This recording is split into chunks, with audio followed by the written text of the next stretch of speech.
Vypni. To je človeče, to ide, ale počkaj, toto takto. Počkaj, takto mi je lepšie, takto mi bude lepšie. Dobre, no, môžeš.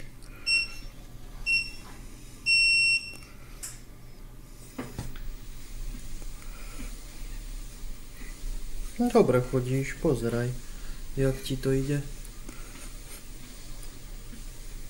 Či si spalil 1 kalóriu. 1 kalóriu som spalil? Hej. Zastav. To je človeče, čo je... No to si zvykneš. To si musí zvyknúť človek. Vyslovene si musí zvyknúť.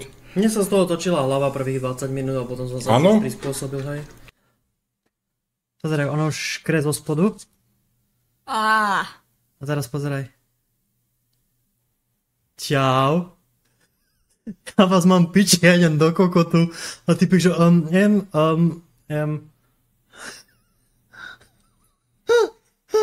v realite to vyzeralo veľa viacej akčno. Proste, ale auto šlo, že ja... Hlúpy chorobný človek robí všetko preto, aby bol ešte chudobnejší. Ja som tomu raz takú myšlenku aj odovzdával do nejakých videí, si pamätám. A tá myšlienka bola veľmi jednoduchá. Že cítim v ľuďoch také ako keby moderné otroctvo.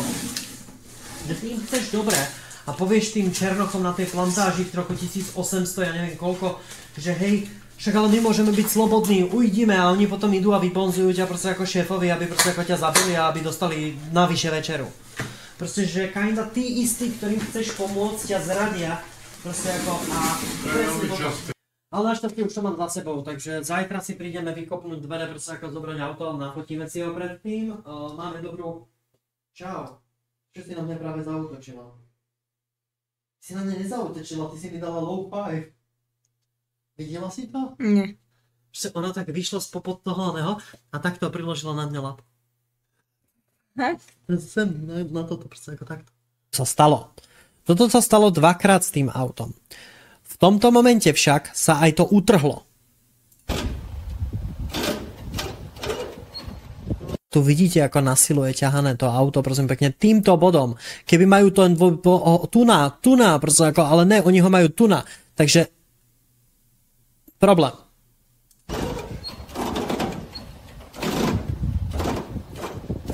Takže prosím, nehovorte mi, že toto je náhoda. Toto koleso malo byť podložené a z tohoto by sa nič nestalo.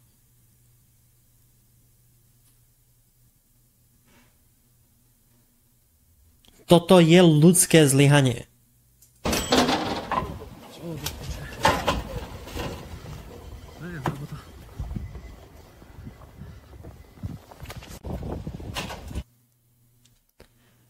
Toto není jediný moment, čo sa podialo niečo takéhoto.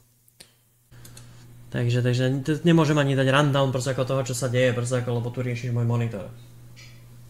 The fuck. Takže hej. Typek sa ptal, jestli môže nebo ne.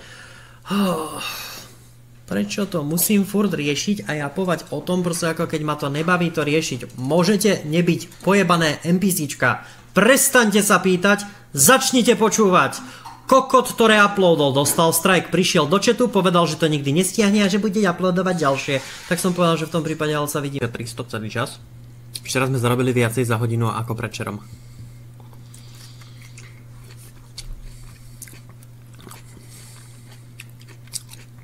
Tento sound je po piči. Ne, toto není sound, to je ten cecek.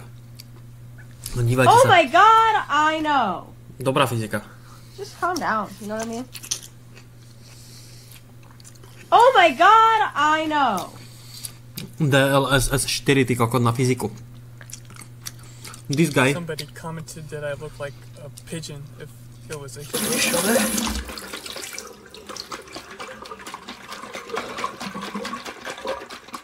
Počkajte, keby ste nevideli tú ruku. To bol strašne zlý pohľad. Dobre, máme premiešané a ideme na to. Táto nosná dierka potrebuje ísť von.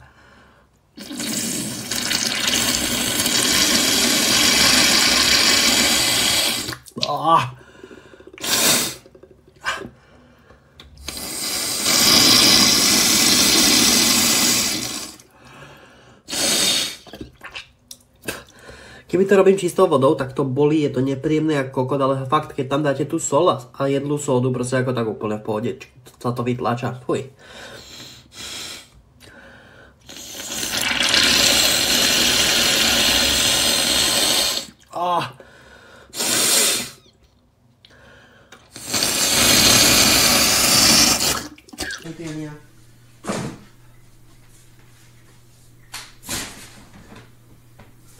Tak ale keď není tá disciplína, tak ten motor môže byť tom, že máte určitý nedostatok. Hej, a tak fungujú ADHD ľudia zase. Že budú makať, keď umírajú. Ja si tiež myslím, že ja mám ADHD. Určite áno, my sme obidvaja ADHD. Do tej floty. Kam? Do tej floty. Hej, škola proste ako ich mávala tiež z nejakého dôvodu, ale hej, podľa mňa sú to čisto lekárske využitie. Čo prosím? Hej, to... Proste potrebuješ spraviť odber stolice. Tak nebudem ho jebať do vody. Prosím pekne, a v tej vode proste ako to tam pichať. Proste ako, tak proste som si dal hore dosku, hore záchod. A hľadal som niečo, čo by bolo dostatočne veľké na to, aby to bolo stále v tom záchode. Ale nepadlo mi to do tej onej. Proste chcel som si vytvoriť svoj schod. A ja som tam mal ristorante obal, prosím pekne, od pice, ktorú som si robil v trúbe, proste ako večer predtým. Tak som zobral ten ristorante obal a položil ho do hajzla.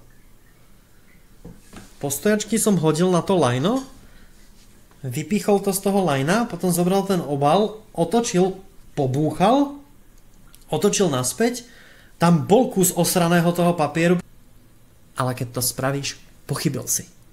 Emócie treba nenasledovať. To je to podstatné. Proste vidíš dievča, páči sa ti, vytrtkáš ju, proste ako mala 14, kokot. Nenasleduj každú emóciu. Nemala 14, mala 28, bola to sestra tvojej ženy, ty kokot. Proste pamätáš mojho kamaráda Joška v Trenčíne? Kto? Joško z Trenčína. Ktorý Joško? Však Joško, čo som býval na Hurbanovej, vedľa nás býval Jožo, čo mi pomáhal nakupovať. Jo, a všetko no. možné. No, tak Jožo kupoval ešte garzonku, prosím pekne, v tých dobách, že my sme sa Jožo, mám ho priateľov. No, tak on kupoval v tých dobách garzonku a kúpil za 50 000, dneska tá garzonka má hodnotu 150. Tu už má doplatenú hypotéku. A to bolo len 8 rokov dozadu, prosím pekne, čo sa dalo robiť ešte takéto šialenstvo. A čo je s ním? Ako pracuje? Neviem, nie som s ním v kontakte. Keď si počúvnete to, čo som vám hovorieval počas rokov, tak ja som vám hovoril, že ja sa skôr identifikujem ako víno. Proste, že máte hrozný? Ticho tam. More. Introvertka proste ako ma ide opravovať. Máte hrozón. A ten má v sebe určitý nektár. Hrozón má tu. Máte jeden kus hrozónu a on má v sebe určitý nektár. A vy môžete byť... Ostal ostrý jazyk, ale už neostalo proste ako tá chuť zboriť svet. Ty si v 30-ke bol sám versus svet, spravím si čo chcem, prosím pekne, zoberiem si koho chcem, proste ako hej, ty si bol nezastaviteľný. Proste už v 45-ke si bol zastaviteľný. Proste ako už v 45-ke proste ako už si bol natierateľný na chleba. Nie inými ľuďmi, proste ale skôr také, že tatko, poďme niečo spraviť, poďme spolu začať podnikať a ty, že mne sa nechce. Rob si sám. Áno. Toto ja som zobralo. povedal, teraz sa snaž ty ako... Áno, presne, teraz sa snaž ty je veta, čo som počul 1000-krát, keď som sa ťa pýtal, že či ešte nejdeme spolu zboriť niečo, proste ako, lebo ja som mal tiež v sebe tú energiu veľakrát, však aj s touto kariérou som ti hovoril, sakra, buď môj manažer, ja budem talent, ty budeš manažer, zboríme svet, proste ako, a ty, že to je tvoj svet, to mňa nezaujíma. Proste ako radšej si mrhal čas, proste ako svoj talent, proste na nejakých blogoch posratých, nejakých blogových súťažiach, ktoré organizoval on, to myslím. Takže hej, ty si prišiel o tú energiu a podľa mňa si o tú energiu neprišiel zdravým ani to bolo insane. Potom som ze Záhoria vozil udeniny, ako v tej druhej polovici toho stánku som to predával. Jednoducho, jo, a pritom to bol iba stánok, nič viac, iba stánok. A chodili ku mne ľudia ako z Trnavy, ako, bo ja neviem odkiaľ, ako sa dozvedeli, Jednoducho 2000 obedov. Vieš, čo to je 2000 obedov pre malého stánku? Yes, ja si pamätám, že tam to bolo šialené, čo sa ako do toho... A to si nevymýšľam, to sa stalo skutočne. Michal je toho svedkom, on bol malé dieťa, on okolo mňa behával. Tam som sa posledný krát dosral. Áno. Som dostal nejakú úplavicu a strašne